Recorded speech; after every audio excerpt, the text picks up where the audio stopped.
Hey everybody, how's it going? Thanks for joining me this afternoon. I think we're going to have a fun stream on today, joined by a panel of only the finest of tweeters.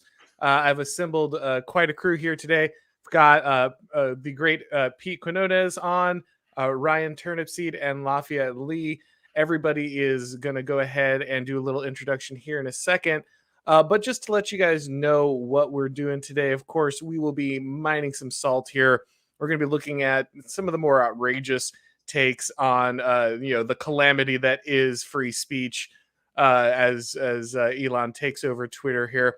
I do want to head off at the pass real quick. I know a lot of people are like, this isn't a fix. This isn't going to save the West. This isn't going to be a turning point. Like, look, guys, we get it. Like, yes, this is one event in a very long and drawn out battle. I understand that this is not in of itself like the victory, but sometimes you got to have a little fun. And the way these people are reacting is ridiculous. So that's what we're here to do today. We'll be taking a look again at those ridiculous reactions, and we'll also be talking a little bit about the future of the platform, what we think all of this means. But before we get started, I'm going to go ahead and have everybody just kind of do an introduction if there's anything that they want to send people their way. So let's go ahead and start with Lafayette. Anything people need to check out, anything like that before we get started that they should be looking at, your Substack and whatnot? Yeah, no, thanks for having me on. I just have the Runes of Crotamon is my Substack. You can find it at runes.substack.com. But yeah, aside from that, I'm just on Twitter hanging out with y'all. Excellent. Pete. Thanks for having me on, Auron. Thanks for asking. The Pete Quinones show just dropped an episode with Daryl Cooper, Martyr Maid, today, where we talk about how we are definitely not run by pedophile elites. And PeteSubstack.com. Excellent. And Ryan, I know we've been on stuff together, but I think this might be the first time on the channel officially. Yeah, the last stream that you and I were on, it was an academic agent stream probably a year and a half ago, and I was known at the time as a turnip merchant, so it's been a while. But what was that? No, yeah, I was just agreeing. Yeah. Oh, okay. So I have my own channel now, Ryan Turnipseed. I will talk about a variety of things, usually some sort of cultural or historical analysis, sometimes religion. And I do have something special to shill because my friends, this will be of particular interest to anyone that is a Christian, have made a small show of theirs, basically going through the more gatekeeping conservatives of Christianity and showing where they are going wrong, how they are basically just yesterday's progressives, but in terms of the American church. They are over at Stone Choir. I highly recommend them. They've done an excellent job in their 2 episodes so far. That's all I've got, though. Awesome. Well, I can highly recommend all of these gentlemen and their work, so make sure that you are checking those out. So let's go ahead and jump in to some of the histrionics. So as many of you know, it's been a number of months, back and forth battle. Elon Musk is going to buy Twitter. It's going to change everything. And we weren't sure if it was really going to happen, right? We have this there's a lot of will they, won't they? Elon wants to buy Twitter and then he doesn't. And, there's all these different, are these court maneuverings actually bargaining tools to try to drive down the price? There's lots of speculation, but lo and behold, this has actually happened. Now we had Elon Musk walking in with that sink, right? He wasn't, let this sink in, making the horrific dad pun on the way in, which you kind of have to respect. And so that was kind of the beginning of all this. And then we had the ridiculous takes start rolling in. Of course, we have the death of Twitter. So this will be the first one I want to talk about with you guys. We have this one from The Independent. Rest in peace, Twitter, 2006 to 2022, dead at the hands of Elon Musk. So the first topic I want to talk about with you guys is, are the libs going to flee Twitter? And will this be kind of the death of the platform? What do we see as kind of the future of the platform now that it's no longer under complete blue check, journalist domination? Yeah, I'll take a stab at that one. I think that number one, I think that like we've always seen with this crowd, most of it's histrionics. And so, you know, there's a lot of hysteria right now, and that's mostly just to gen up the emotion. But I don't think most of these people are going to go anywhere. They really don't have anywhere else to go, because I think what attracted Elon to this in the beginning was because, I mean, this is where the narrative that we all live under, this is where it's born, and this is how it gets propagated. And so I don't think the blue checks could resist being too far away from the watering hole. It's kind of like asking, will they move to Canada after the Right. election? I was going to make the same analogy. Yes. But, you know, there's inevitably going to be some people that will say that this is all useless because Twitter is online and not at all real life. But any person that has like thought about that statement for about half an hour, maybe, will tell you, well, it is real life, just probably, you know, a year and a half removed. You know, basically all the insane stuff that you see happening in the modern day, the present day rather, you can go back on Twitter and find, you know, probably pedophiles pushing it on their Twitter accounts. And then that gets picked up by larger media sources, established experts, check marks, all these other types. And it eventually just disseminates all the way to people that exercise power. So this, I absolutely agree with Mr. Lee. This is absolutely where the narrative gets pushed. It's also probably where a lot of your policy implementation will get pushed as well, at least in its more primordial form. Well, now I agree that's we see that when people say, well, this isn't real life, and you know the narrative doesn't drip down here, these are the same people who are like, well, the woke stuff in college will just go away, right? Like pretending they don't understand the flow of information, right? Like they don't understand that the culture is being filtered down from these elite institutions and then into the general public. So we've just never seen a phenomenon where a group of elite tastemakers get together in one particular, you know, ecosystem, share ideas, and all of a sudden those ideas explode into the popular consciousness a year or two down the road, right? Just no practical explanation or observable pattern of that. Pete, what do you think about the libs fleeing Twitter? Any chance they'll search for an alternative? I think they're going to try and build something. I don't think they're immediately going to run, but something that is rather interesting right now is that a lot of people can go to Twitter and believe and look at like those big accounts, those big checkmark accounts who they tweet, and then 2 hours later they have 200,000 likes on a tweet, and something has already been done to stop that. I mean, that New Jersey dad Defiant, the guy lives in Union, New Jersey, and he like pretends he's from Brooklyn or something like that.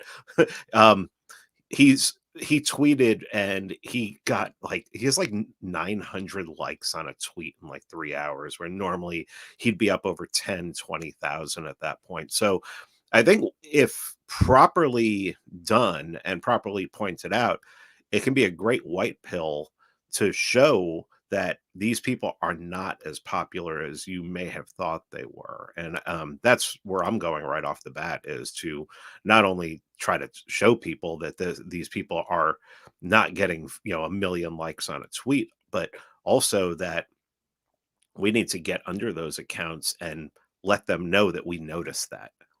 And, you know, then that people see those comments, their people see those comments, and it's just, I want to just demoralize them. That's it. That's what we need. No, I think the boosting is very real. I could tell when the bots were being gassed last week, because someone tried there. I forget, is maybe someone from Vox or somebody or Slate. One of those publications tried to dunk on me, and the guy has like 80,000 followers or something, and he had like 5 likes on the tweet. And it's just like, how do you even do that? Like, how do you even manage that? So I think you're right that we're seeing that algorithm adjustment, and it's not just the boosting of course, the left wing accounts, but it's also the suppression of the right wing accounts.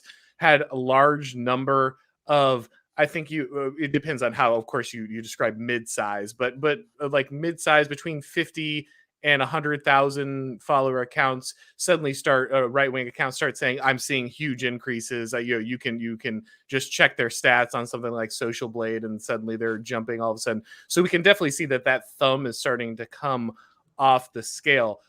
which I think is going to lead us into the next topic that I want to talk about real quick. And don't worry, we'll get more into the juicy stuff. I'm kind of hitting the substantive stuff up front, which I know isn't what I'm supposed to do, but sorry, my bad.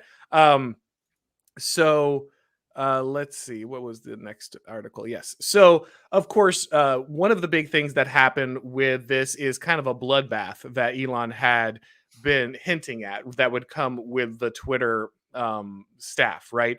So he was saying possibly 75% of the staff would go. And you could see, I think there was a release from the staff about the demands they were going to make on Elon once he became CEO and all the things that they were going to demand from him. And he's just like, okay, well, then I guess you better polish that resume, bud. And so he immediately fired, the CEO, Parag.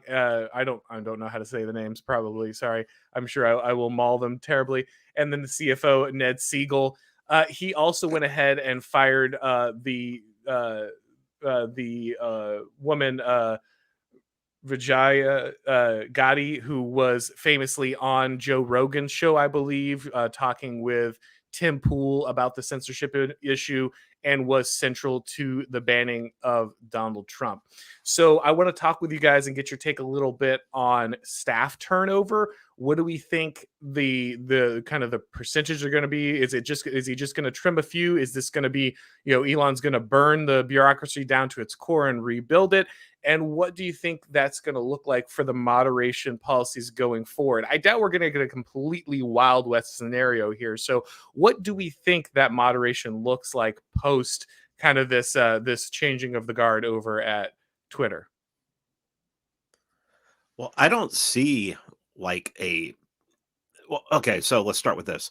Elon is a businessman. He is a CEO. He's going to look to trim fat right off the bat. Some of that will definitely be ideological. There'll be ideology attached to it, but I think it's going to be a smaller company as far as employees goes.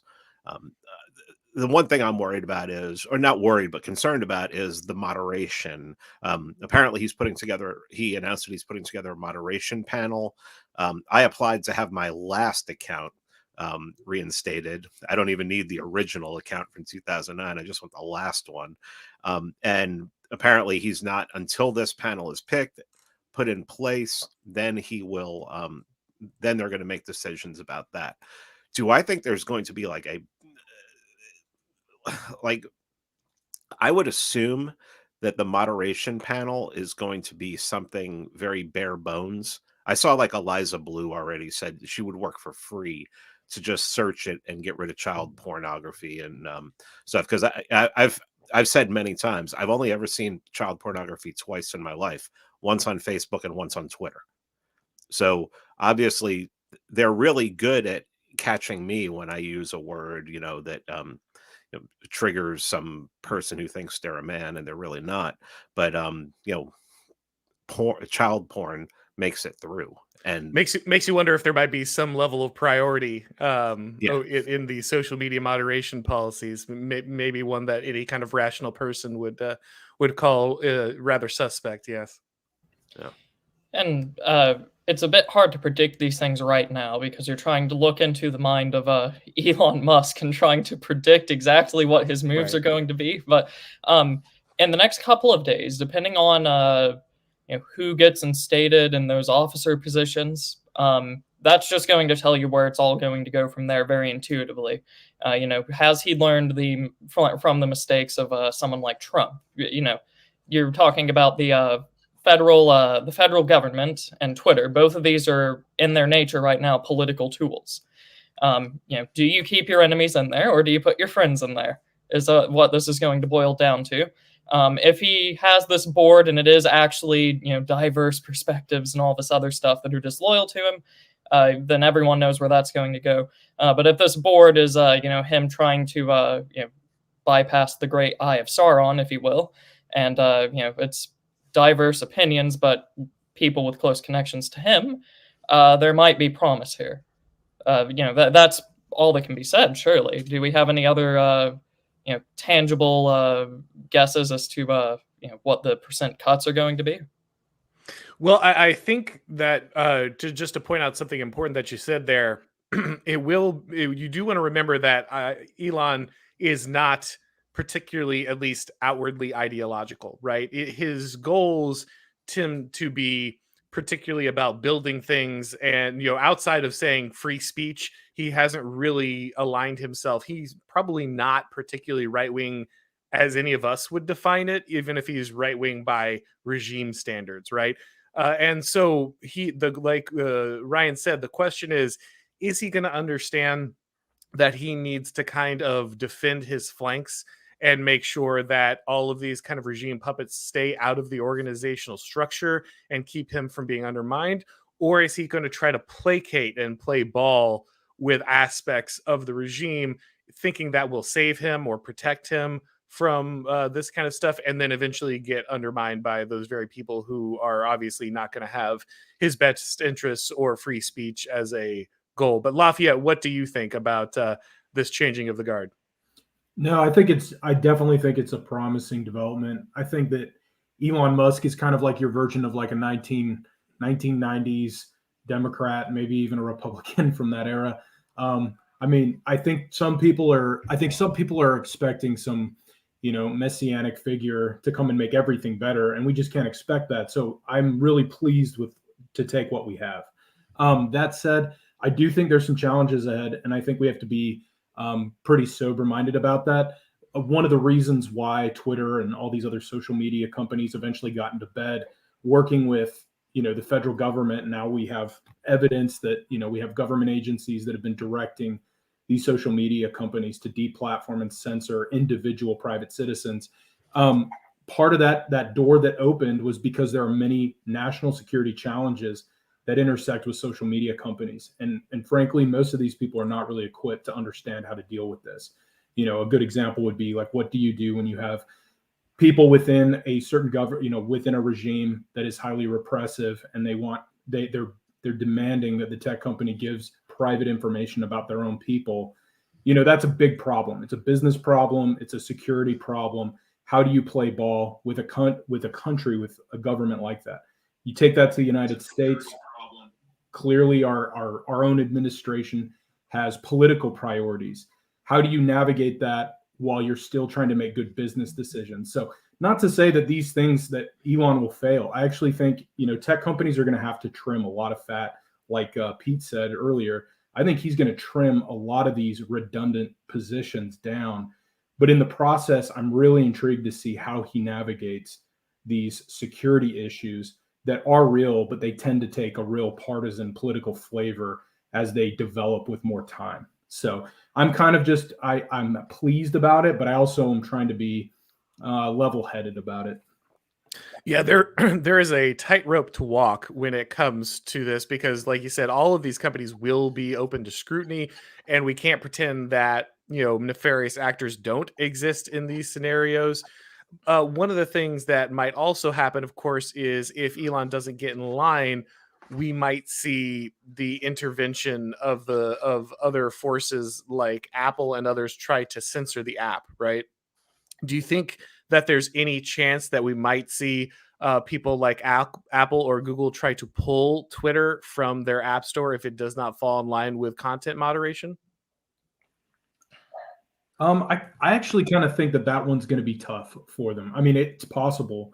Apple's been doing very well. Like we've seen, Meta's been, crashing, but Apple's been succeeding in this environment right now. So, I mean, I still think some of these heavy hitters that got so big during the pandemic are still going to be there. But I do think that Twitter has enough. I mean, you just see that even with, pledges for a mass exodus, which Twitter has always catered to a certain crowd of users. They can't leave it alone. I think that for now, I think it's going to be difficult for them to do that. It might not be advantageous. And I actually do believe in Musk's ability to turn companies into becoming, to being powerful companies that people use. And so I'm a little bit more reluctant to say that they'll go forward and pull it, but I do expect to see lawsuits. I expect to see a lot of pressure that we probably won't see play out, because it will be happening internally, but it will put a lot of pressure on Elon. And just something to consider. Like if they can't pull Twitter from the App Store or all this other stuff because that is a move specifically reserved for platforms that are just like considered a lost cause to the regime or the social media regime.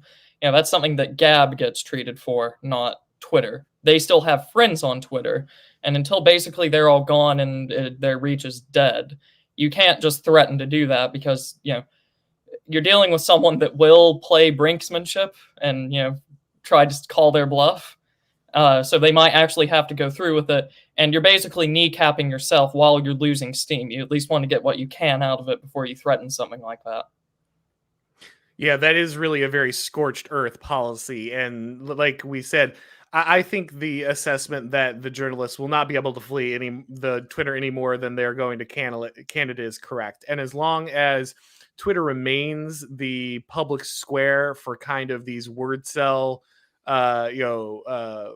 foxes of the empire, I don't see really the ability to completely shut it down in the manner that Ryan was talking about. So I think that's probably the correct observation. They can make threats. There might be lawsuits. There might be other things that they try to do to sabotage the more free exchange of information on the platform, but I don't think they can actually completely attempt to remove it unless you truly see pretty much everyone abandon it, and there's nowhere else for them to go, right? There's just no alternative at the moment.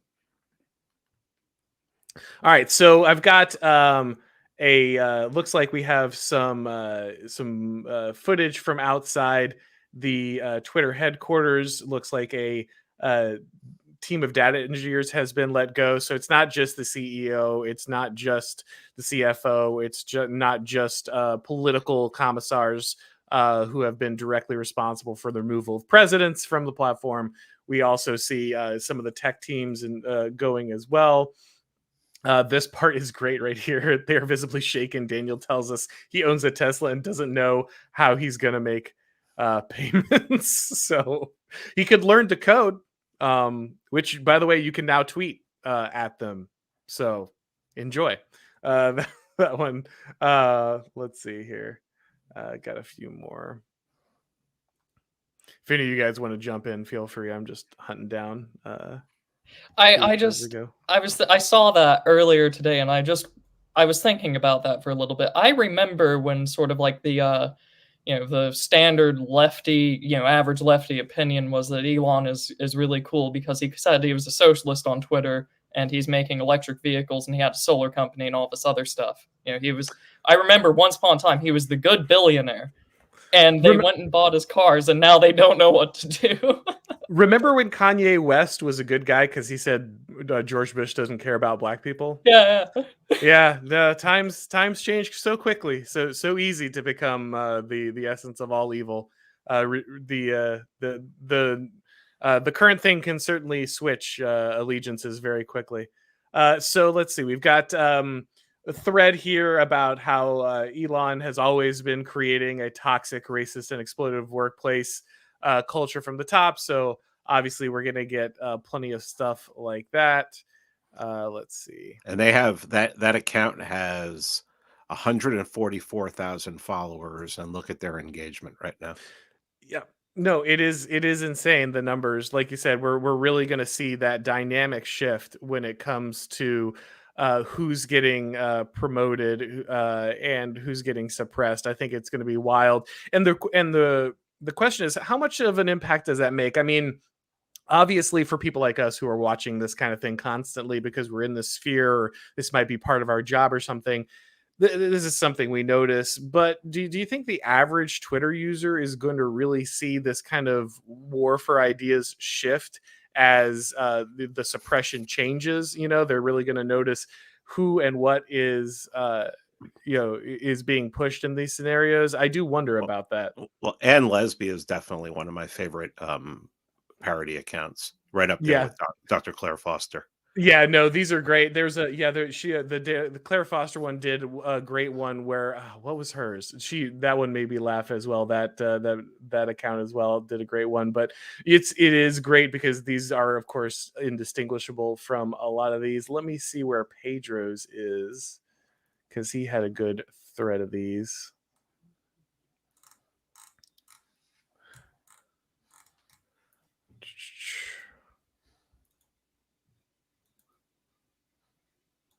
There we go. I didn't get to make my blowout meltdown thread this time around, so I had to rely on the kindness of others as otherwise engaged here. So, of course, Taylor Lorenz, the gates of hell are open tonight. Amazing. Taylor Lorenz's job is, of course, to professionally destroy people, dig into their personal lives and just send people maliciously to their house or go herself to their house and harass them for that kind of thing. Seems like I guess nothing new for her to be incredibly fragile when the shoe might be on the other foot, but always nice to see her holding up well in this kind of scenario. It's amazing when you think, because you live in this bubble, that you own a certain space and you own that you're always going to be in it. I mean, and I really don't know how many of these people actually believe that that Twitter is real life and not algorithms promoting their tweets, but for them to know either way that their days may be over. And I'm saying maybe over because I still don't trust Elon Musk more than he just, to me, is another one who says some good things, says some bad things. I have no idea whose side he's on except for Elon's side. But just knowing that they're upset about this and, is just the best, because they honestly believe that this is their playground. This is their Westworld, and they can do whatever they want in it. And at least for now, it looks like those days are over. Yeah, again, it's good to caution, leaning too much on Elon will save everything or change everything.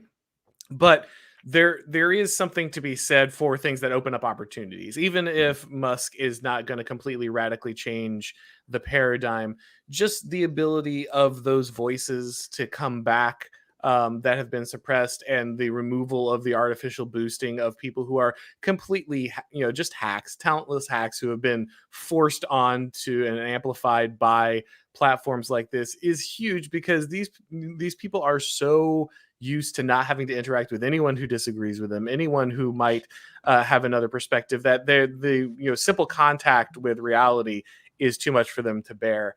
And so that's a huge factor. Right. If you were to zoom out for a second and just look at these people and what they do, they can only exist in this society. If you were at any other point in history, they could not do this. There wasn't the resources, there wasn't the division of labor, there wasn't just the allowance financially. They exist on the whims of elites. They're propped up by false algorithms. People don't want to listen to them. They're unpopular. People think that they're all pedophilic Satanists. They can only exist in this society, which is why whenever they meet reality for the first time in some small way, they all freak out, because they're at their core, there's some realization that, this could all just pop at any moment. Yeah, they've all been stuck in gated communities behind, or sequestered away in apartments that are completely removed from, any of the actual consequences of their policies. They don't interact with anyone who disagrees with them. Their entire professional life is going to seminars that reinforce all of their ideology. They just have no theory of mind for anyone outside of their social circles. They live exactly like the white supremacists. They tilt at windmills over. That's right. That's a good point. That's a very good point. Lafayette, I see you're trying to jump in there.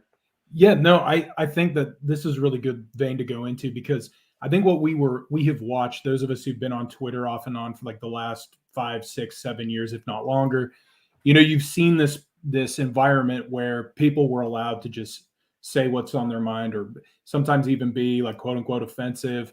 And over time, you see this confluence between, the state. You see these working cross-functional teams that are sponsored by NGOs, by the U.S. government, that are trying to identify political speech as a great harm.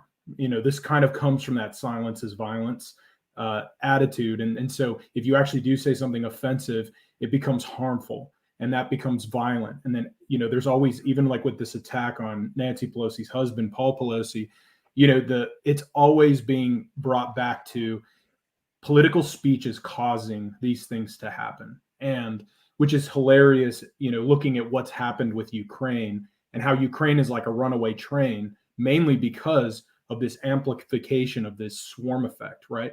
So what they do is they support those things that are important to them, and they're building up this apparatus, this system of control over political speech. I mean, you see it with Taylor Lorenz, you see it with Ben Collins.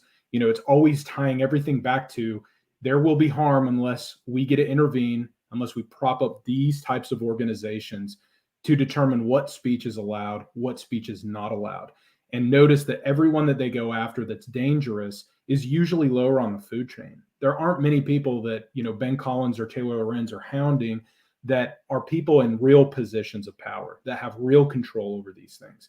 The regular people that are simply trying to do something a little bit bigger, better, go into the public square. And so I think what's really interesting to me is to see that, the real sense of loss or grief that you're seeing from these people is because this project has been stalled. At least they think it has. And I share Pete's concerns. I'm kind of just watching, but I'm pleased with what the battlefield looks like now, because I really do think that this could be a wedge in between that project that they've been working on the last 5-6 years. And we might actually see some real change in a place like Twitter and the narrative.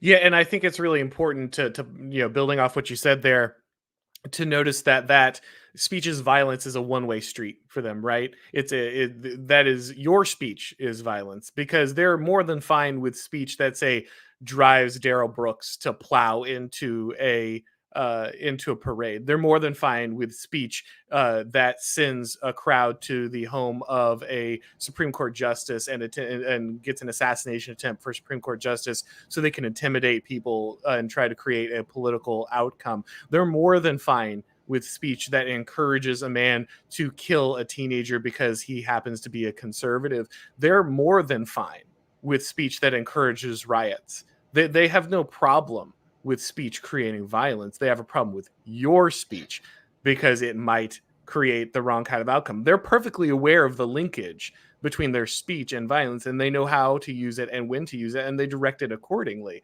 What they're worried about is that anyone else might have the same opportunity, right? That's what they're really worried about at the end of the day. And I think it's also important to Lafayette's second point about Taylor Lorenz and these other functionaries. Of course, they're not going after people in actual power, because the only reason these goons have a position is because they are the handmaidens of power, right? Like Taylor Lorenz would have nothing like this without the ability to crush the enemies of the regime. The only reason people like that have status is because otherwise if they weren't completely sold out to being just jihadists in the name of the imperial faith, then they wouldn't be influential. But they are simply because they've dedicated themselves to the destruction of those that might otherwise challenge the regime. Sorry, Ryan, I thought you might be jumping in there. Yeah, no, I found it comical you let off with the monster that drove the SUV into the Christmas parade, because I've been informed by these lefties he's actually a white supremacist and not at all of the left. So that's the other game they will pull. They will redefine anything. Everyone should know this by this point. If they don't like something, if there's a contradiction somewhere, if it's harming them, they just redefine it. Everyone starts ubiquitously using it on their side. The dictionaries go and redefine it. Things become either more vague or more strict in their definition for what suits them. And then suddenly there's no longer a contradiction. You can have that particular demon be a white supremacist, just by their own logical finagling. There's no reality in here. Well, and that's the thing, right? That's why guys like Jeff Jarvis here is so terrified, right? The sun is dark. Elon Musk completes his takeover and fires top executives, right? It's a total global eclipse. It's a disaster of biblical proportions, because their entire regime is built on information manipulation, right? Narrative control is the key to these people. They are inept in every other actual aspect. These are foxes, not lions. They don't know how to use hard power. They don't even know how to run bureaucracy or supply chains at this point. They can't even manage the very managerial regime that they inherited. So the only thing they've gotten really good at, the only thing that they've been selected for, is their ability to silence opponents and control kind of this mass understanding. And Twitter is one of the most important tools for them to do that. That's where they send most of their signals. And so their inability to redefine reality, like Ryan was talking about, is a terrifying prospect for these people. I like that Pedro followed up with one of Jeff Jarvis's previous tweets where he describes Twitter as a nightclub in Berlin at the twilight of Weimar Germany, which is be careful what you ask for. It's telling on yourself. I feel like a little bit there, Jeff. Feel like you might be telling on yourself a little bit there. All right, so let me see. Did I have any other particularly good ones here?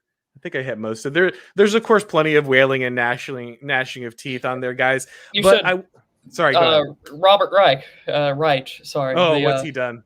He had a tweet that was sometime earlier today where he was. Let me see if I can find it, because I was going to say ship that to me in the comments. Yeah, my only response to it was I just compared his height to Elon Musk's, and yes. That's my response to Robert anytime he says anything. To be fair, we are under like manlet domination at this point. There's just a horrible wave of 5'4" to 5'7" men just ruining the world at the moment. I hold with the manlet view of history there. All right, here we go.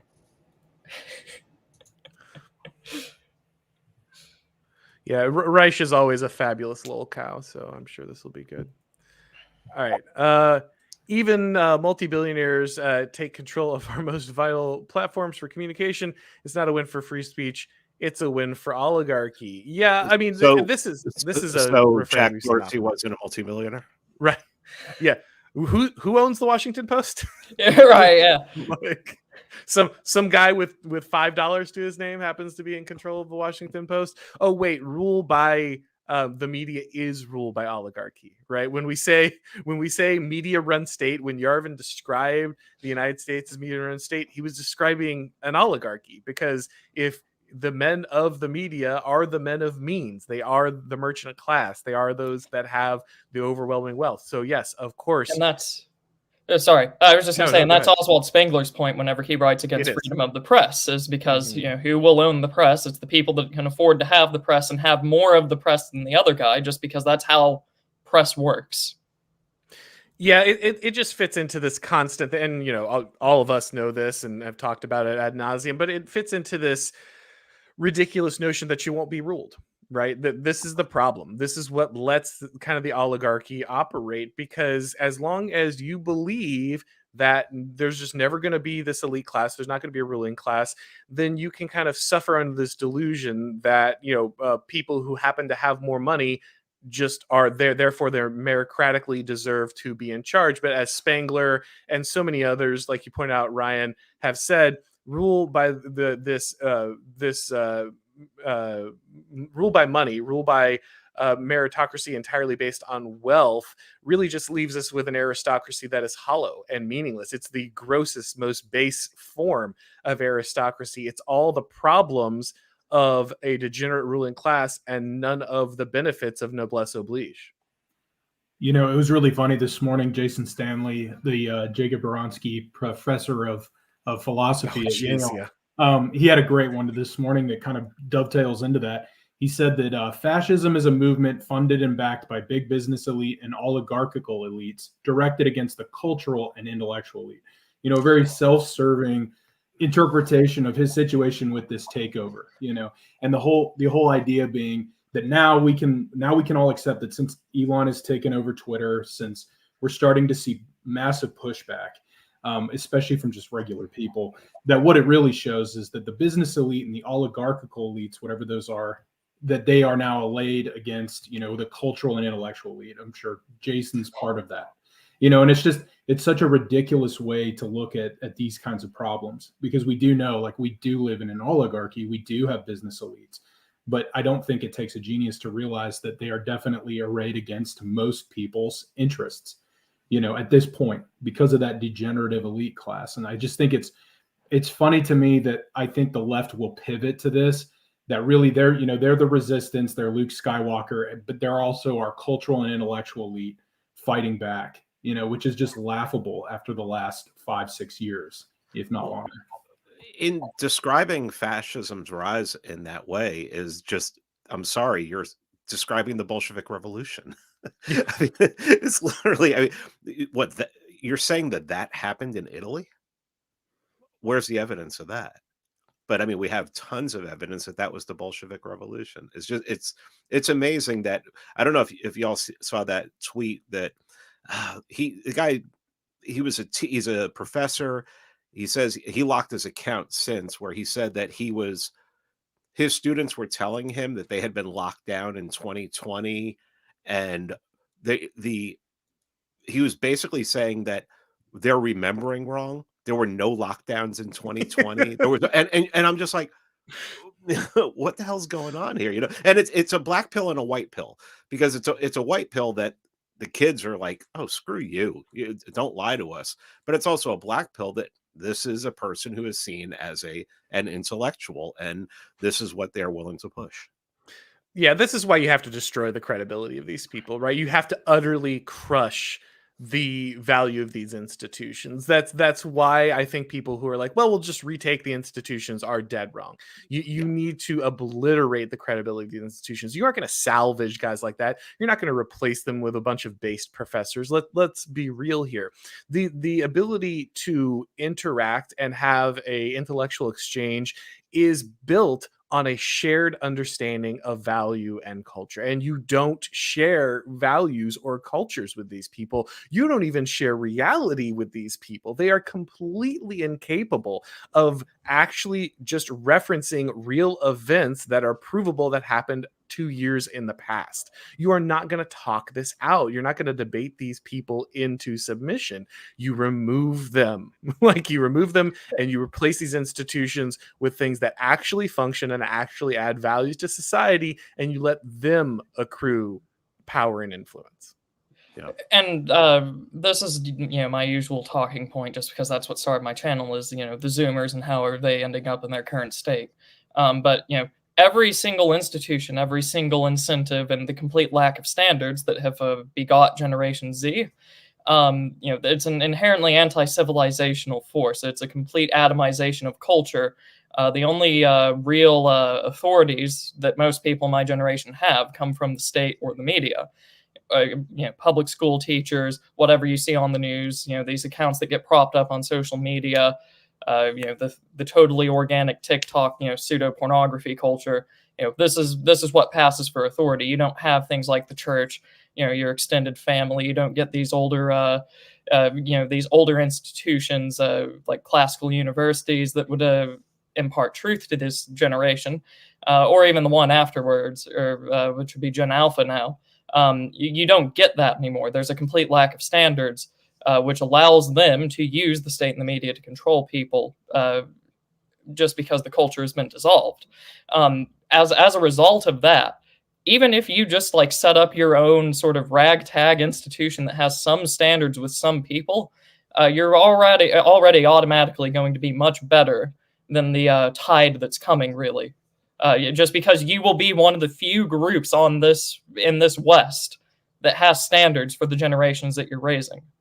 That's sort of like the long-term outlook of this anti-civilizational, anti-cultural elite that you're dealing with. I think that's a really great point. Because I think we're coming close to a period where something like Caesarism or Bonapartism is definitely more likely, because there seems to be a crown lying in the gutter. There are, and the thing that the connection point is that if you have a counter elite of some kind that actually can wield some amount of power and put a real challenge to those in power now, I mean, they have a mass of people that are fed up. They simply want order. They're tired of the chaos. And, with some of the economic problems that I think are coming down the road, that is just going to accentuate that desire. And if the connection is made between these two groups, I think you can see radical changes take place very quickly. It's just, and I kind of look at this in like a little bit of a diorama with the way Elon Musk has taken this over. There's such a strong desire. There was such a strong desire from millions of people for him to take over the company, even though he doesn't share their same political values. He doesn't really reflect their interests. He doesn't come from the same background. He has a very different trajectory than what they see for themselves. But they simply wanted there to be some place for them. They wanted to see really like a true order finally emerge that's not unfair, it's not biased, it's not, these things that they have been living under, this burden. There's just millions of people that share this. There was so much excitement. And to me, it kind of reflected a little like bit of this same kind of like Caesar appeal. And of course, this is a billionaire, and I don't know what that's going to look like in years to come. But I think the point is the conditions are ripe, especially among young people. No, I think that's right. I think you will see, when just like Trump, when you have that rallying factor around someone who, social conservatives know Trump's not a social conservative, right? Like they know that deep down. And again, Elon might not be ideologically completely on board with the things you're looking at, but people are simply looking for strong, competent leadership with a vision to go a different direction. And that's, again, often going to be non-ideological. It's not going to deliver the exact ideology a lot of people are expecting. And I think in many ways that's good, even if that means that people are imperfect. What you want are people who are able to escape the constraints of ideology, who aren't completely managed by the expectations that these things place on them. Now, that does not mean that they're perfect. And that means many times they're going to implement things that I disagree with. And there will be these guys who are just completely wrong, right?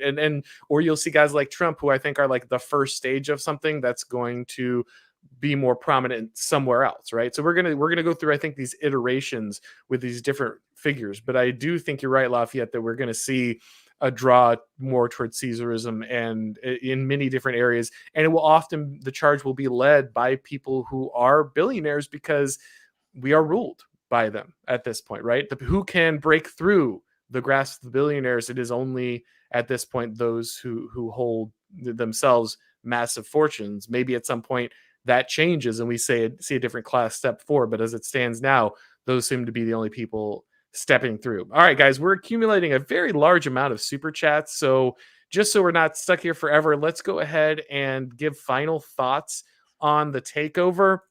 Anything that you want to say about Elon, or that you're kind of what this means at the end of the day? Are we going to see big shifts? Are we going to see big changes? Is this going to drive something? Should we be very cautious? Just kind of give your last thoughts before we start asking or answering the questions of the people here. Pete, what do you think? Last thoughts.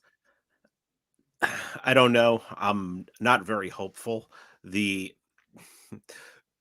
be hopeful if I knew that some of the things that Kanye has brought up lately will allowed to be openly discussed on Twitter, but I don't see that happening in an Elon Musk regime.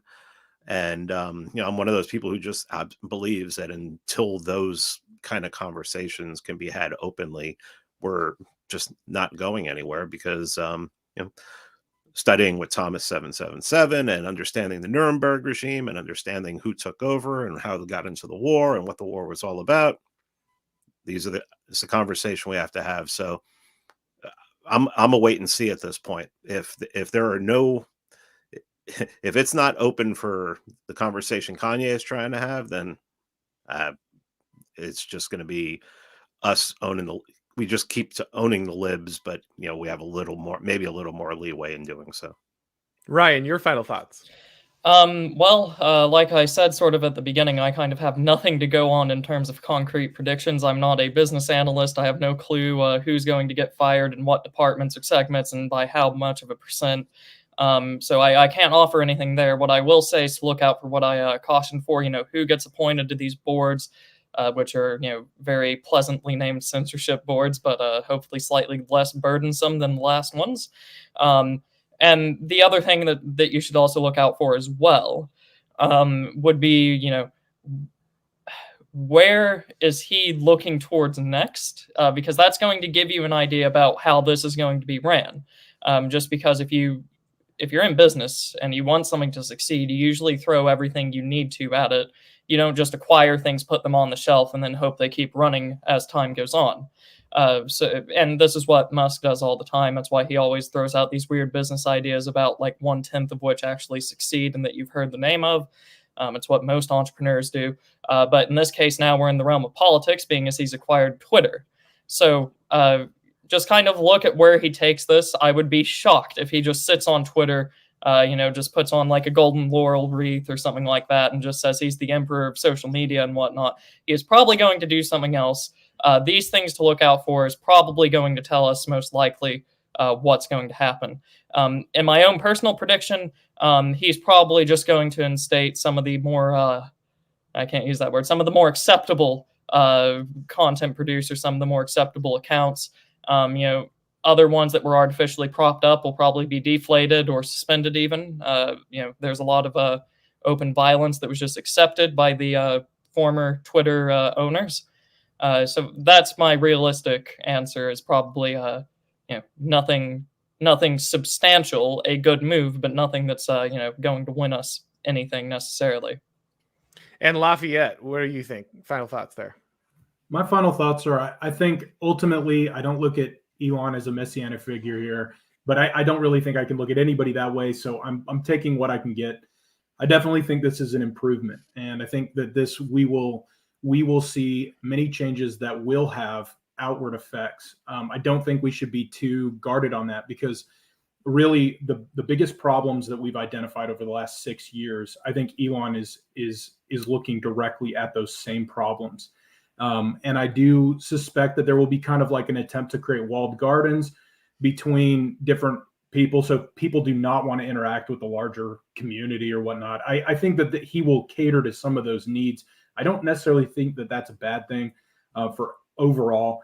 I think that there will continue to be some sense of moderation between the issues that have been the issues that have plagued tech companies for a long time. So I'm kind of waiting to see what that looks like. But at the same time, I mean, what's so important to me right now is that we have had a stranglehold over the public, over a public who can't talk about what happened with this virus. They can't talk about the vaccine. They can't talk about the war, without being stifled or without being called a Russian asset. I think that we will start to see a natural rise of some kind of intellectual hierarchy that starts to come out of this that is a lot more natural and it's a lot better. I am looking forward to the cultural, downstream effects of this. I think that's where the magic will be. So I'm pleasant, I'm happy about what's happening. I'm going to definitely kind of watch, but I do agree. I mean, there's a potential for this to eventually just collapse in and of itself. But if anybody can pull it off, it's going to be someone like Elon Musk. All right, excellent, gentlemen. Let's go ahead and jump into our super chats. Feel free to just jump in and comment as we go. All right, Microsoft Sam Harris for $9.99. Excellent name. Hell of a panel right here. Shout out to Pete. Thank you very much, sir. Always great to have Pete on. He is excellent. Hey, Sam. Thank you, Sam. All right, we've got Patrick Casey here. Patrick, how you doing for $2? Mass reinstatement or just for big MAGA types? Good question. I think we're probably looking, like Ryan said, at safer accounts being reinstated. I doubt you're going to see just a mass amnesty. You'll probably see some of those guys. What was the big Trump meme guy? I forget his name. Like he's very big. It's like Loco. No, what is his name? Anyway, they're the guys like that. Guys who were banned because they had a meme that had something in it that was triggered the thing of the week, or people like James O'Keefe, Project Veritas, people who, to be fair, are doing good work. Like I'm not please be clear, or let me be clear that these people are not I'm not looking down on any of them. Many of them are doing good work in their own way and making headway. And guys, just a brief aside real quick, remember people work at different levels. remember that there are multiple audiences that you need to talk to, and everyone is a different place in their journey. And just because someone isn't talking to you or the crowd you're in or advancing the ball in the arena that you're familiar with doesn't mean they aren't doing that kind of work. So a guy like James O'Keefe may not hit every issue you care about. You may not feel like he's pushing the boundary in meaningful ways, but I think the regime's reaction to him says something different. So just keep that in mind.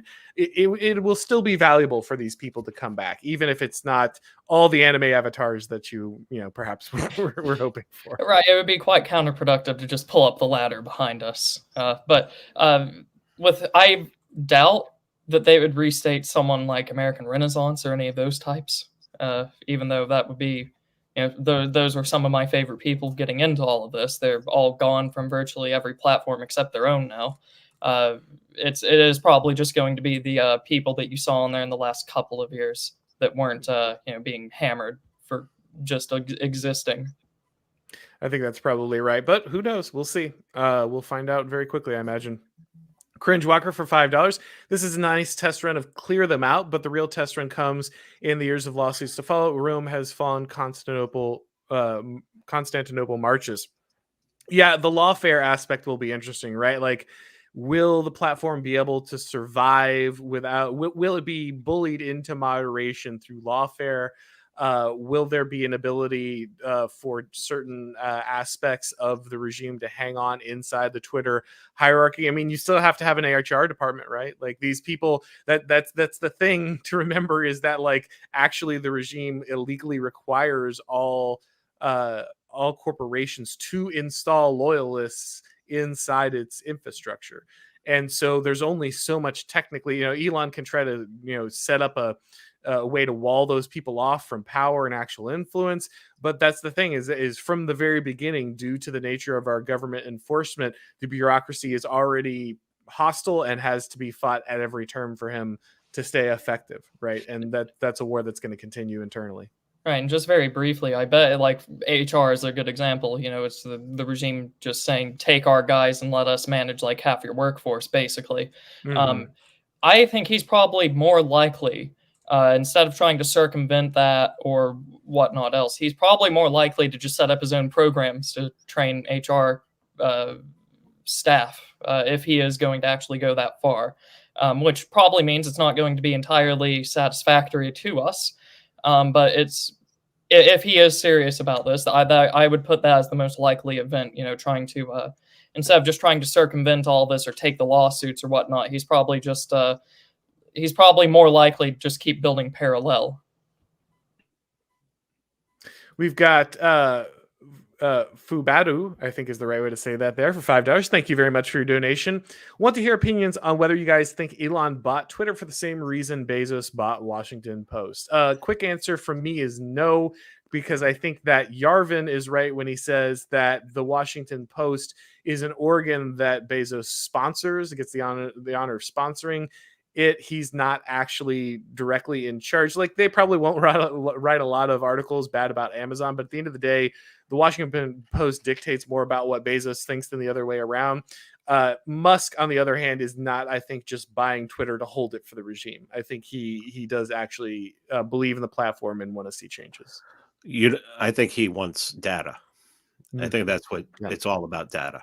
And anybody who knows his background and has looked into Neuralink, he wants the data. That's it. He wants to, he looks at someone like the kind of information that Zuckerberg has gotten through Facebook in the last 15 years, and he's got to be champing at the bit to get his hands on what Twitter can give him. No, that's a really good point. It's something that I probably don't think enough about, but we all should be thinking about those motivations when it comes to acquiring data and what can be done in all kinds of spaces, including the market with access to that kind of thing. And I think it also shows that Elon's always been willing to use any kind of platform that he has to further his immediate and long-term business interests. So I think that's something not to forget. Yeah, no, that's absolutely right. At the end of the day, again, the non-ideological aspect of this is the thing to keep front and center, right? Changes might come downstream from the fact that Elon wanted to purchase this, but ideology probably isn't. I've made the joke that the Babylon Bee getting banned might be a turning point in Western civilization. But all that aside, like I don't think Elon just bought the platform because his friends got banned off of Twitter, even though that is a pretty funny aspect of this. So Death by Cognitive Dissidence for $2. Goated panel. Thank you, fellas. Hashtag Freebird. Thank you, man. Love this panel as well. Glad everybody could join up.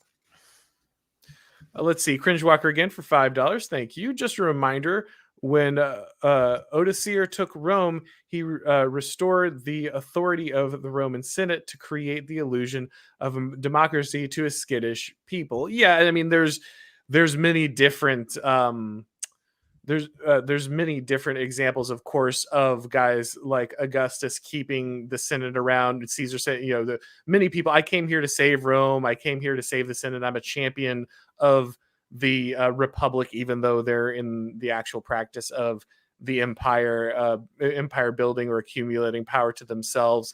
And this is, of course, could be a move, I guess, similar with Elon, if that's what you mean. He is, either way, he's not here. He might like the idea of being able to say what he wants to say, but free speech is not probably his primary goal in purchasing, again, which I think many people on the panel have pointed out at this state. Let's say Jay Burden here for $5. The left won by presenting themselves as the default and the normal position. Hopefully this shatters the illusion that they are unopposed. A definite W. Yeah, again, they get to set the null hypothesis, right? They get to force you to explain why you are right inside of their framework, and you have to oppose the thing that they do, which is the default. I think it is hard. I think there's this weird balancing act where they want to stay the normal ones, right? They want to stay the default option, but they also need to be seen as oppressed simultaneously, and that's a weird balance for them to strike. I don't know that this does damage necessarily to that image right away, but I think it does show that they don't have the organic audiences that they like to pretend that they did. Right. Those algorithms weren't just there for the sake of vanity, so that these blue checks and media officials could see their follower counts go up and get dopamine rushes.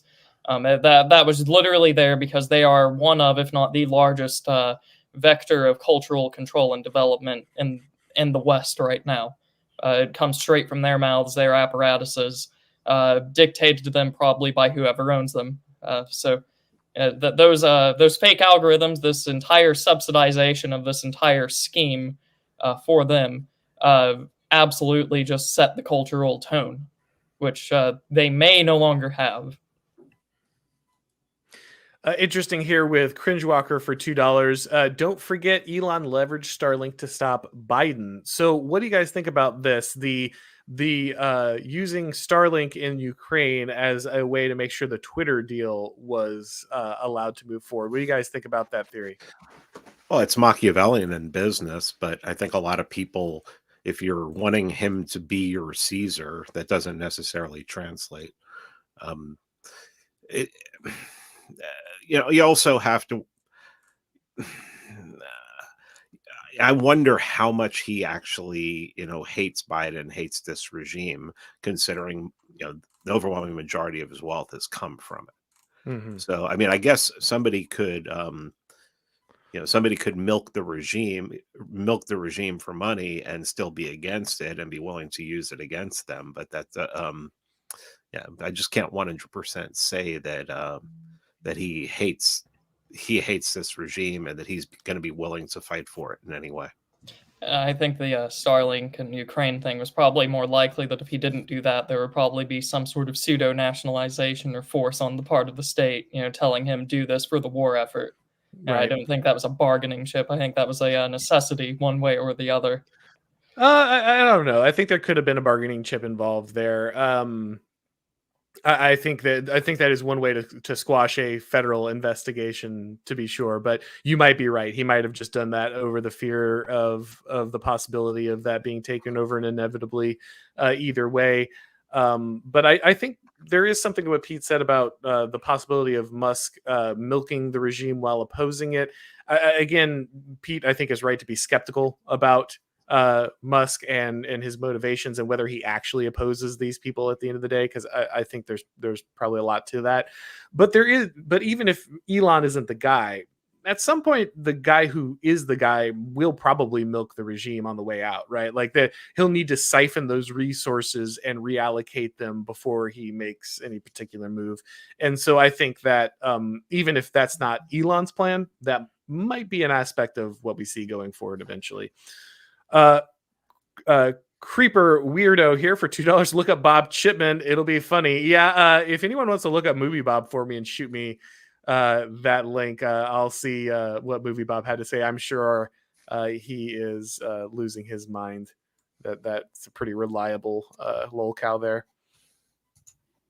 Let's see. Bellaphosphorus Knight for $10. Thank you very much, sir. He has no side other than Silicon Valley 1.0. He attended Stanford in 1995. While factories rust after NAFTA, the heartland has no choice of another Great Depression, the final nail of a rival caste. So here's the thing. I think the only way out is through, right? And I think you're right that Bellaphosphorus Knight, that a lot of these guys are going to come from this class. Like, you're not going to see an elite who just completely comes like out of manufacturing and just crushes the regime, right? Like, that seems really unlikely. So I think pretty much anyone who's going to be involved in this will be people who have connections to the regime in one way or another. That doesn't mean they don't necessarily oppose their goals at the end of the day, or might find a way forward that isn't part of that. So with the prior super chat, I tried to look up Movie Bob. I don't know who this guy is, but he has me blocked. Oh, he already has you blocked. I don't even know who he is, but here's a tweet from him this morning at 8:07. Imagine having enough money to pay people to build a literal spaceship you can go to space in whenever you want, and instead you buy a chat room people use for free so you can make it slightly easier for your most annoying pretend friends to say the N-word. Oh, Bob. They're more optimistic than we are. Well, they certainly want Elon. I mean, this is a constant thing of the left, right? You make all these. The trick is you make these people who aren't really a threat into a threat, so that when they take power, they are the most right-word thing imaginable, right? This is why we see what's the leader in Italy? I forget her name. Giorgia Meloni. She just took power, and of course, all the articles were right about how she's the most far right person since Mussolini, a true follower of kind of the rise of fascism, and this is the return to it in Italy. And then like she immediately tweeted out like support for Ukraine and like how everybody needs to get behind this stuff and everything, right? Like the trick is you just scream at the top of your lungs that the slightest opposition is actually the most right-wing, return of the biggest boogeyman you can imagine. And then like, there's just no one who's going to exist to the right of those people, right? Anyone to the right of those people will be automatically canceled. And that's a time-honored tactic of the left. So of course they're doing the same thing with Elon, even though he probably, as most of you have pointed out at this point, isn't really that on side with most of the right. Let's see here. A young gun for $5. If Elon was some uber secret dissident right genius, what would super Elon do now and over time to provide the R with the best possible chance at ultimate success? That's an interesting thought experiment. So let's assume for a minute that Elon is actually an ultra based friend, right? Like he is a big follower of the frog Twitter, and he's trying to do his best to help out all his best friends. What would Elon do with the platform to allow people to thrive? What would be the things that would kind of allow those things to move forward? I guess you guys have already probably touched on some of that, but hire them. Yeah. I mean, if you can provide safe employment for these people just in any of those businesses, that's the best thing you can do for them.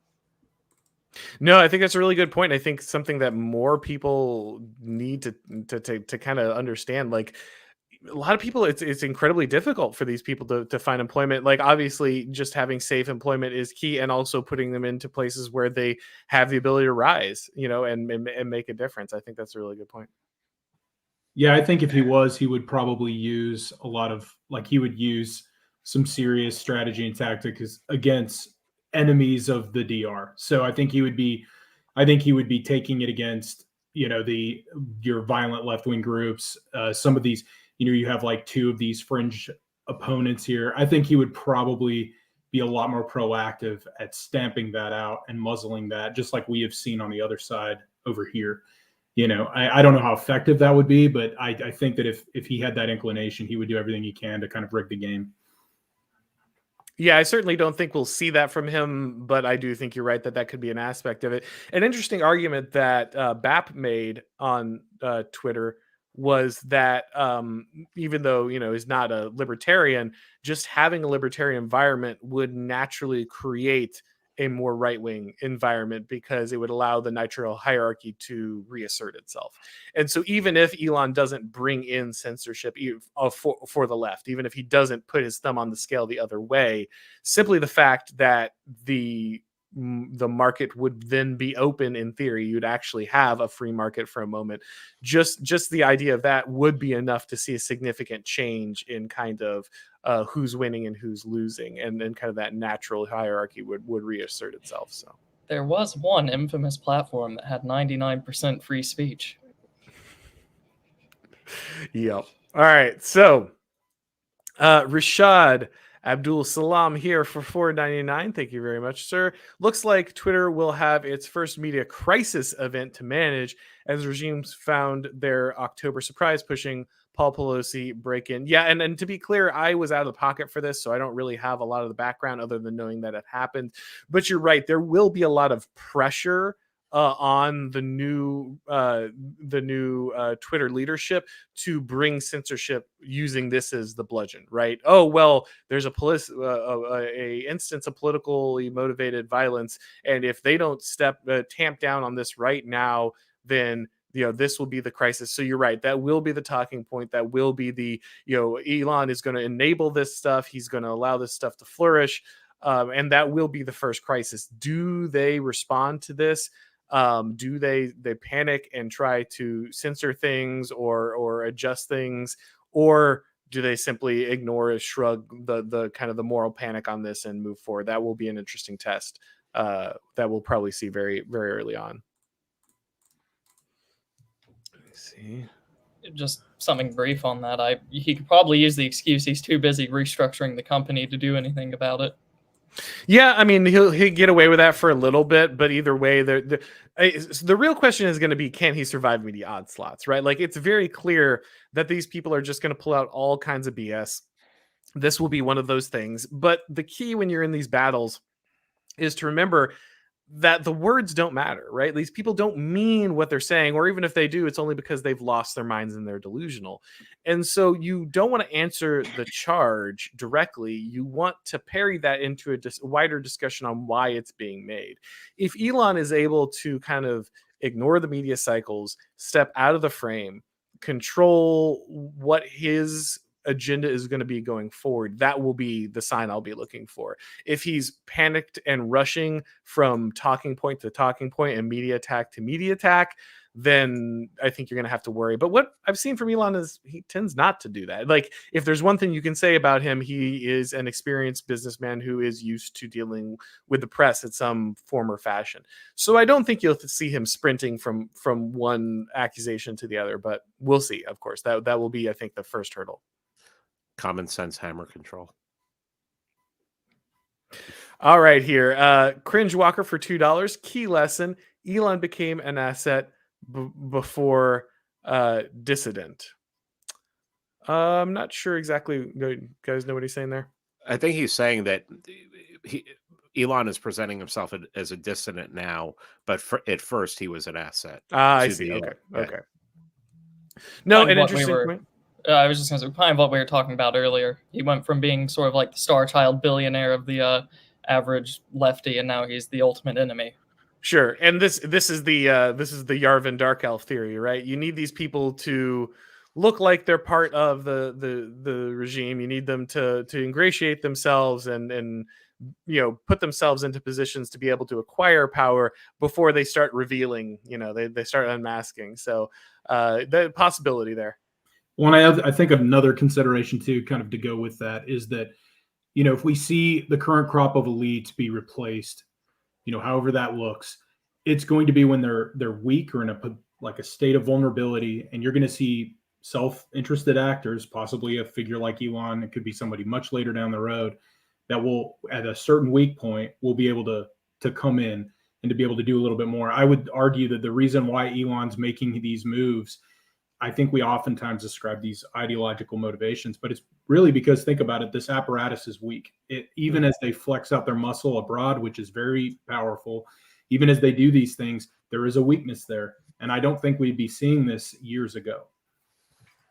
No, I think that's right. I think there is there are enough cracks in the wall where practical concerns require or encourage guys like Elon to make the moves they're making. And so again, as Lafayette has pointed out, and all of us, I think I pointed out at some point in the stream, even if ideology is not what is pushing things forward or emerging, there is that weakness of the regime, or that its inability to hold these things together, necessitate people like, if Elon wants to get things done, he has to circumvent the machine, or in some ways, right? He has to. He can't stay inside all of the lines and get the things done he wants to get done. The question is, does that then encourage guys like him to break the thing and make something new, or does he just kind of slowly work with it? Like that's the real question. Work with it as much as possible and go outside of it when he has to. We will see here as time goes forward here. Nurkesh for $5. Thank you very much. Forget about Gen Alpha. The way things are going, I'm more worried about Gen Omega.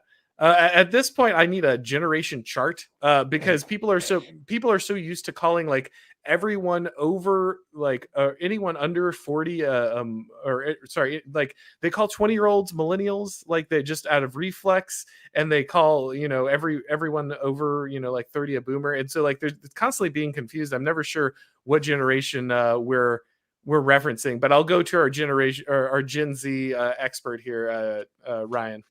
I think this might be a reference to the Children of Men. Oh, okay. I haven't seen that movie in forever, so. Or the So I was on stream last night with Jay Burden, who super chatted earlier, coincidentally, and we were talking about Generation Z. And one of the things I said was just the way that things are going. There is no standards, and of course, if you have people that just have no standards except the absolute bare minimum, but what the elites want, they're going to just be basically feral. That's why you're going to be able to see, headlines about like an 18-year-old, slaughtering a 90-year-old on the street, or burning someone alive, or beheading someone on like live on Facebook, or all this other stuff. It's going to start looking like the Omegas, the protected youthful generation. Except in this case, they're not youth, or they're not protected. They're very youthful, and it's just the standard. That you just follow impulse or stimulus, and you basically just become worse than barbarians. All right, here we've got good old. Make sure I'm getting these in the right order here. Oh no, I think I went too far. Let me go back and make sure I grab all the right ones.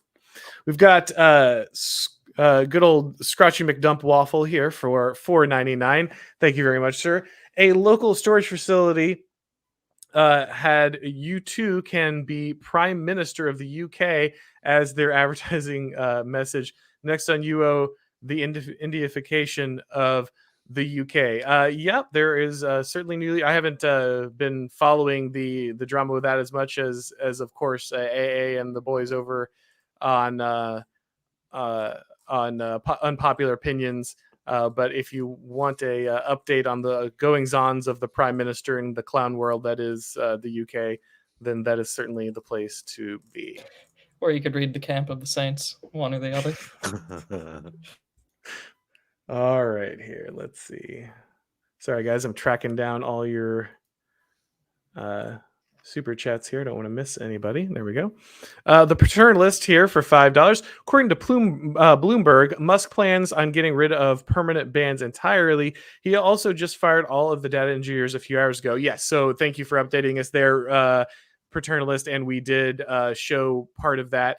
So I'm interested in the idea of getting rid of permanent bans entirely. I mean, how does that even work, right? Like, there will be things he can't allow on the site, and he's gonna need to nuke some accounts from orbit. I mean, I would even support him doing that on the particular material that Pete has referenced previously.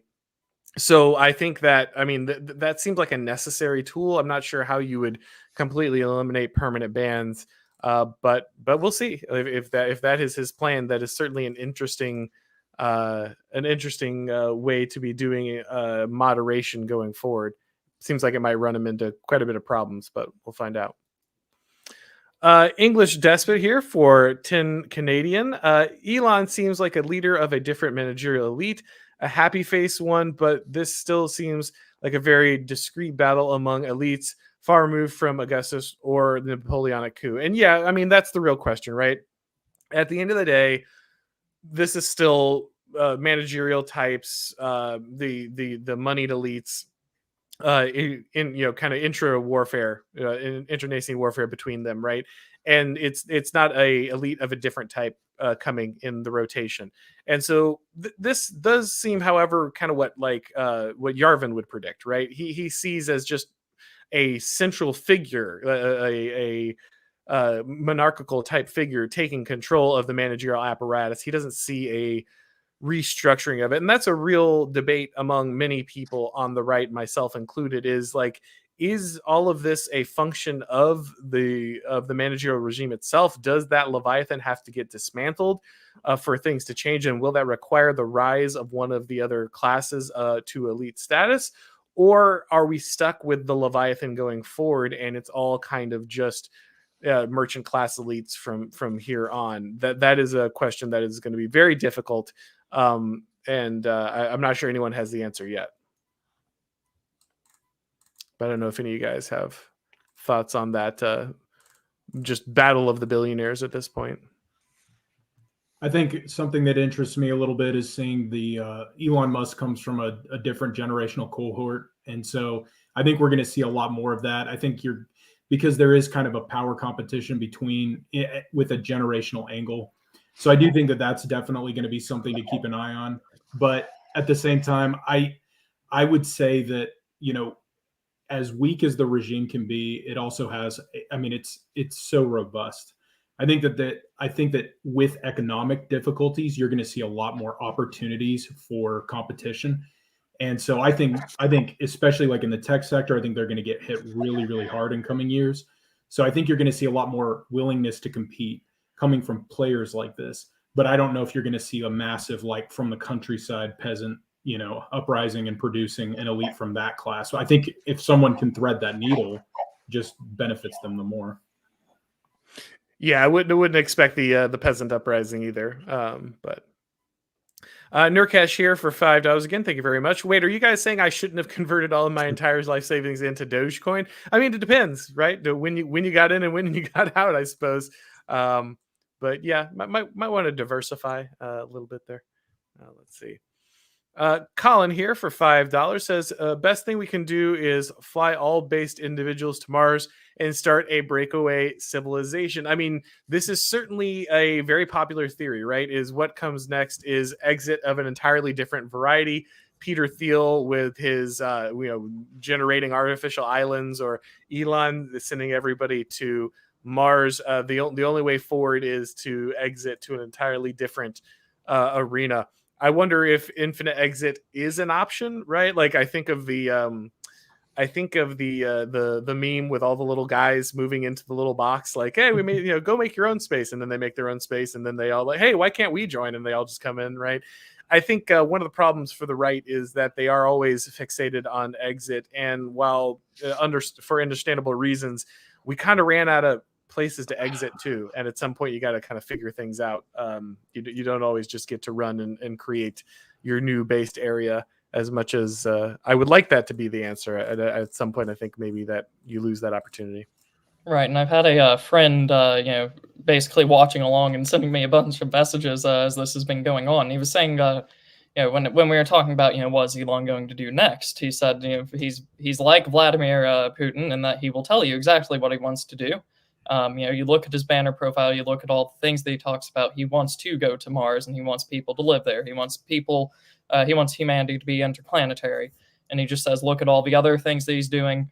Starlink supposedly is interplanetary and not just terrestrial in its outlook or its target. And he's also saying that buying Twitter could be a ploy to make sure that the war doesn't go too much hotter. It doesn't involve too much people, is what I was told there. I have no evaluations on that thought, just because that's the first time I'm considering it from that angle, but it does seem kind of likely. Just if you look at everything that Musk has been doing, that it is geared towards something like space colonization. For as fanciful of an idea as I think that is, I don't put it past a billionaire to think such would be a good investment. We've got window lick for $10. Thank you very much. It could be the case that Elon is an asset, but it could also be he rejected their advances and ignored their blackmail to become a dissident. See non-story about sexual harassment recently. Yeah, I mean, obviously we know that one of the tactics of these people is personal destruction, and so there's constantly the threat of this kind of stuff, and maybe his rejection of part of that kind of put his back up against the wall. The old saying is Caesar wasn't Caesar until the Senate threatened his life, right? Like he probably he wanted to be on the side of the elites until the only option was to destroy them. And I think Trump was in a very similar situation at certain points as well. So that could have been what motivated Elon to kind of make his move. Let's see, Nurkesh for $2. It's time to join Tribal Social Network, guys. Is that the new Kanye? Is that what he's turning Parler into? Is that why Elon was crossing the swords in the meme? I don't know. That might be the new plan there. Let's see, we've got one more here. Not Noir for $10. Screenshot this. This is not a good guy. Papa Ted is still right.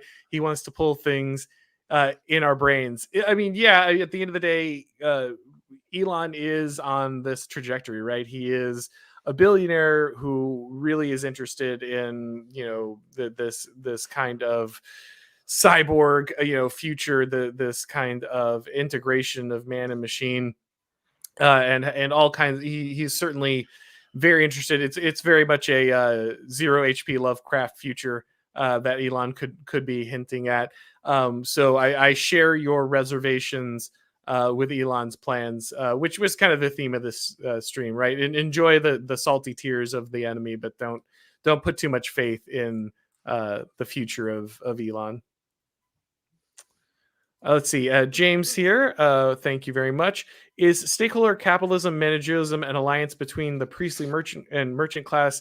Seems much like the priestly class than the merchant. Yeah. So again, you have many different oligarchies, and as Yarvin has pointed out, our oligarchy is one of the priestly caste, right? It is in ways a theocracy, but their main tool is manipulation, and the option that they've been given is to do so through money. So I think the flow of power, as like Yarvin would outline it or lay it out, would be the priestly caste manufactures the values that then the moneyed class perpetuates, right? Like that's kind of, he had that outline of the system, and that was kind of the cathedral in the way that the power flowed through there. So I think that's the way he would lay it out. But right. Many people, of course, have different understandings. And you have to keep in mind that with managers, no matter how sort of psychological or sociological they get in their analyses and in their ideas and all that, they are still an economic being, yes. And one that could, at any point in time, given how things are going, become unprofitable. Which is a potential outcome of the managerial organization of everything right now, is that they could just stop generating as much value as they bring in. And this is sorry, continue. No, I was just going to say, so that's something to keep in mind just about the classification or the category. No, and this is actually what Alistair MacIntyre says, and this is what I put in my video about why the managerial regime is doomed, right? So one thing to remember, guys, is avoid the temptation of single causes, single universal causes. Remember, these things, there are multiple factors involved, multiple variables. It's really tempting to say this one class or this one factor, this one portion of the ideology is the entire game. And once you have that, you just swing the whole thing. But remember, there are multiple causes, multiple factors, multiple things moving in the background. And if you focus on one to the exclusion of others, you might gain a good understanding. That might be a way to like better understand all the outcomes of that. But you will then usually fail in the wider analysis or wider application. So just keep that in mind when you're looking at these different things that are moving in the background.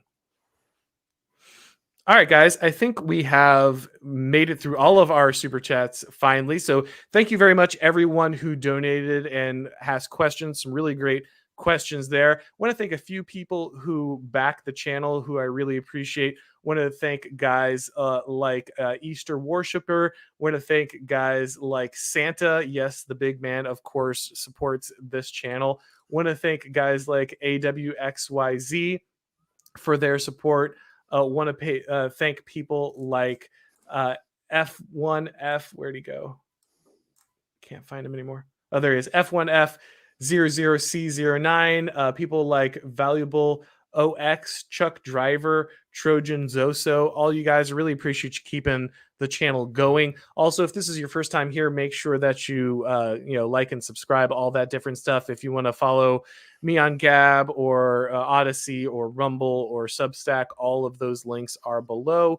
And again, make sure you're checking in with Pete, Lafayette, and Ryan. All of them have great stuff. Both Pete and Ryan have channels.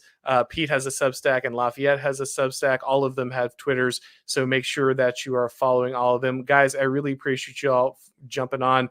Been a great panel. You guys did great. Thank you. Thank you very much. Thank you. All right, guys. Thanks for joining us. And as always, I'll talk to you next time.